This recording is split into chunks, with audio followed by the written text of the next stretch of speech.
Assalamu alaikum. Welcome to Medical World. Today I am starting community medicine. अब community medicine में सबसे पहले हम जो इसके लेक्चर है वो है ना कम्युनिकेबल डिसीज़ के बारे में पढ़ेंगे। ठीक है, ये सबसे इम्पोर्टेंट, ये इसका चैप्टर बहुत इंपॉर्टेंट होता है। ठीक है, और ये वही बीमारी है जो हमारी सोसाइटी में या हमारे कंट्री में मोस्ट कॉमनली प्रेजेंट होती है। ठीक है, इसको ट्रीट करना, इसकी प्रिवेंशन, इसके बारे में सब कुछ पढ़ेंगे। अब कम्युनिकेबल डिसीज़ क्या होता है? कम्युनिकेबल डिसीज़ वो इलनेस या इन्फेक्शंस जो किसी इन्फेक्शियस एजेंट की वजह से हो या उसके टॉक्सिक प्रोडक्ट की वजह से हो। ठीक है, और इसका जो इन्फेक्शन है वो डायरेक्टली या इनडायरेक्टली ट्रांसमिटेड होता है फ्रॉम मैन टू मैन या एनिमल टू एनिमल और फ्रॉम इन्वायरमेंट टू मैन। ठीक है, समझ आ रही है? कोई भी इन्फेक्शन एजेंट होता है जो किसी भी कैरियर की वजह से या कोई डायरेक्टली इनडायरेक्टली किसी भी चीज़ मतलब खांसी से या रिस्पायरेटरी ट्रैक्ट से या कुछ किसी भी मतलब कॉन्टैक्ट के ज़रिए जो हो दूसरों तक फैले तो इसे इन्फेक्शियस डिसीज या ऐसे कम्युनिकेबल डिसीज़ करते हैं। इन्फेक्शियस डिसीज़ में सबसे पहले हम जो आज डिस्कस करने लगे हैं वो मीज़ल्स। मीज़ल्स क्या है? मीज़ल्स को जिसे आमतौर पे हम खसरा भी कहते हैं अपनी लोकल लैंग्वेज में या उर्दू में। ठीक है, उसके बाद इसकी कॉज क्या है, ये किससे होता है? इसकी कॉज ये है कि ये माइक्रो वायरस होता है, उसकी वजह से होता है।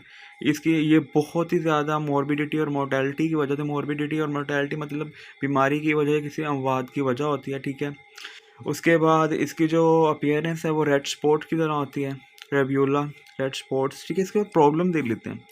It is endemic all part of world. ठीक, एंडेमिक मीन क्या होता है?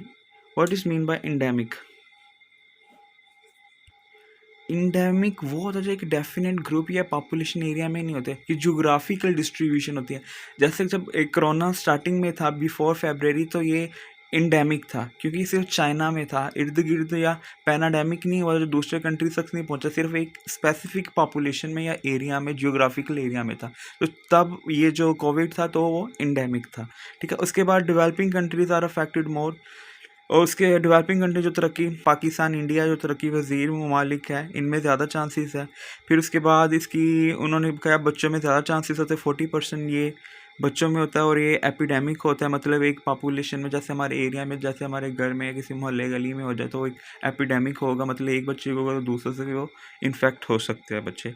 ठीक है, और जो इसकी वैक्सीन है वो सबसे पहले 1916 में डिस्कवर हुई। फिर उसके बाद आगे हम इसकी कंट्री, जो कंट्री है डिवाइडेड इन 3 स्टेजेस है, इसको 3 चीज़ों में मतलब तकसीम किया गया है। सबसे पहले हम इसका क्या करें, कंट्रोल, उसके बाद आउटब्रेक या एलिमिनेशन। कंट्रोल क्या है?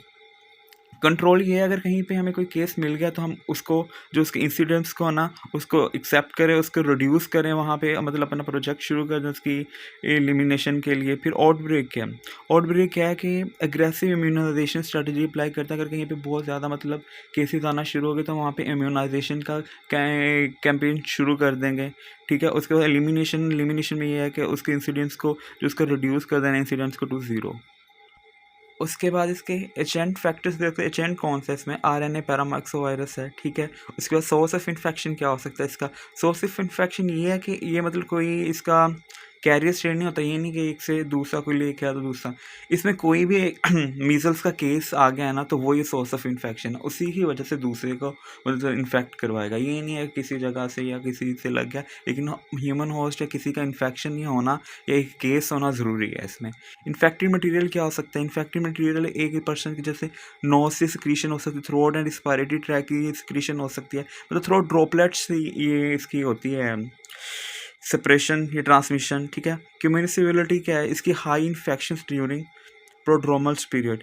High infection during prodromal period मतलब क्या? प्रोड्रोमल मतलब जो वो पीरियड है जब इन्फेक्शियस, ठीक है, इंक्यूबेशन पीरियड से और सिम्टम्स अपीयर होने से पहले जो पीरियड होता है वो हमारा प्रोड्रोमल पीरियड्स होता है। इसके बारे में आगे 3 पीरियड्स होते हैं, वो भी हम पढ़ते हैं आगे जाके। ठीक है, secondary attack rates. Secondary attack rates only one antigenic, मतलब एक ही एंटीजन, इसका कोई बहुत स्ट्रेंस नहीं है, तो इसलिए लाइफ लॉन्ग इम्यूनिटी इसके आफ्टर इन्फेक्शन मिल जाती है।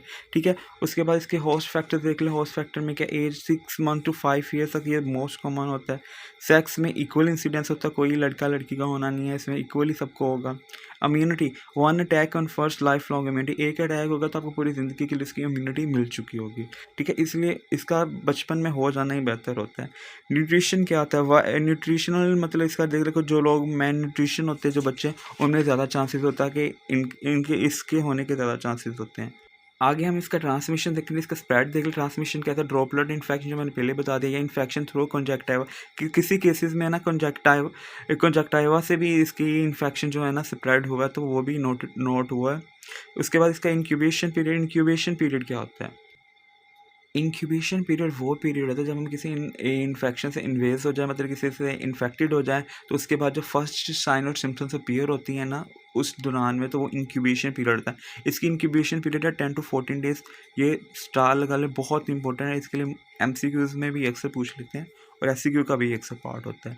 फिर उसके बाद क्लिनिकल फीचर देख लेते हैं। वो आपके स्टेजेस आ गए, इसमें 3 स्टेजेस है। प्रोड्रोमल स्टेज, ठीक है, उसके बाद रप्टिव स्टेज, और उसके बाद हमारे पास एलिमिनेशन स्टेज होती है। प्रोड्रोमल स्टेज क्या होती है? प्रोड्रोमल मैंने पहले ही बता दिया है। इसमें ये है कि ये 10 दिन में, इन्फेक्शन के 10 दिन के बाद हो जाती है और 14 दिन तक रहती है, ठीक है। इसमें जो कॉमन सिम्टम्स होते हैं वो हमारे पास फीवर होता है, cough, lacrimation, photophobia with vomiting and diarrhoea. Photophobia मतलब किसी लाइट फ्लैग से उसका डरना। कोप्लिक स्पॉट्स, ये इसका मोस्ट डिफरेंशियल पॉइंट होता है। इसकी बेस पे हम इसे डायग्नोज करते हैं। इसको तो रट लें, ये हर दूसरे साल में ये MCQs आते ही आता है। एकोप्लिक स्पॉट्स वो होते हैं जो हमारे मतलब बक्कल मिकुजा के opposite first and second molar teeth में है ना, ये हमारे पास अपीयर होते हैं, ठीक है। 2 days बिफोर रैशेस, रैश होने के 2 दिन पहले ही हमारे जो बक्कल मिकुजा के फर्स्ट और सेकंड मोलर टीथ है ना, वहाँ पे अपीयर होते हैं। फिर उसके बाद है small bluish white spots with red base, their presence is pathognomonic. ये इसकी बात हो रही है कोप्लिक स्पॉट्स की। उसके बाद एरप्टिव स्टेज में जब वो कोई भी हमारी स्किन एरप्शन हो जाए, मतलब कोई पास्ट्यूल्स कुछ भी ऐसी फॉर्मेशन हो जाए, इसके एरप्टिव स्टेज के बारे में बताया कि टिपिकल डस्टी रेड होते हैं ये, ठीक है। मैक्यू पॉपुलर रैश मीन्स क्या होता है? मतलब बड़े बड़े रैश होते हैं, छोटे नहीं है, जो ईयर्स के पीछे हमसे सबसे पहले मिलते हैं, and spread in a few hours to face and neck and extend down to the body, taking 2 to 3 days to reach extremities, ठीक है। कान के पीछे से शुरू होंगे, ठीक है, उसके बाद वो फेस और ट्रंक और दूसरे लिम्स की जो नेक्स और लिम्स तक ये बढ़ना शुरू हो जाएंगे। 2-3 दिन में ही अपना मतलब एक्सट्रीमिटी लिम्स तक पहुंच चुके होंगे, ठीक है। उसके बाद उन्होंने कहा lesions and fever disappear in 3 to 4 days if there are no complication. अगर कोई कॉम्प्लिकेशन नहीं है पेशेंट को, तो ये इसका जो बुखार 2 से 3 दिन तक ख़त्म हो जाता है। The signal of end of disease, और ये इसके मतलब एंड सिग्नल होता है कि बीमारी ख़त्म होने वाली है। रैश फेड्स, रैश ख़त्म हो जाते हैं और लिविंग एक ब्राउनिश कलर का एक वो स्कार या मार्क दे जाते हैं। पोस्ट मीजल स्टेज में क्या होता है हमारे पास? इसमें ही कुछ इफेक्ट हो जाते हैं एलिमिनेशन के बाद। क्या? Children lose weight and remains weak, may precipitate to chronic illness, मतलब किसी भी क्रोनिक देर तक चलने वाली बीमारी का शिकार हो सकते हैं, बैक्टीरियल या वायरल इन्फेक्शन जैसे कि may be growth retardation, pyogenic infection, skin infection हो सकते हैं। इसके बाद रीएक्टिवेशन ऑफ पल्मोनरी टीबी की रीएक्टिवेशन भी हो सकती है। उसके बाद इसका डायग्नोसिस मैंने पहले ही बता दिया। इसका कोप्लिक स्पॉट्स बहुत इंपॉर्टेंट होता है, ठीक है, इसका डायग्नोसिस के लिए। उसके बाद स्पेसिफिक IgM एंटीबॉडीज़ भी हम डिटेक्ट कर सकते हैं, क्योंकि ये वायरस में होता है ज़्यादातर। कॉम्प्लिकेशन में हमारे पास क्या है? फिब्राइल कन्वल्शंस, ठीक है, encephalitis, diarrhoea, pneumonia, otitis media, ये इसकी कॉम्प्लिकेशन हो सकती है। प्रिवेंशन के लिए हम क्या करते हैं?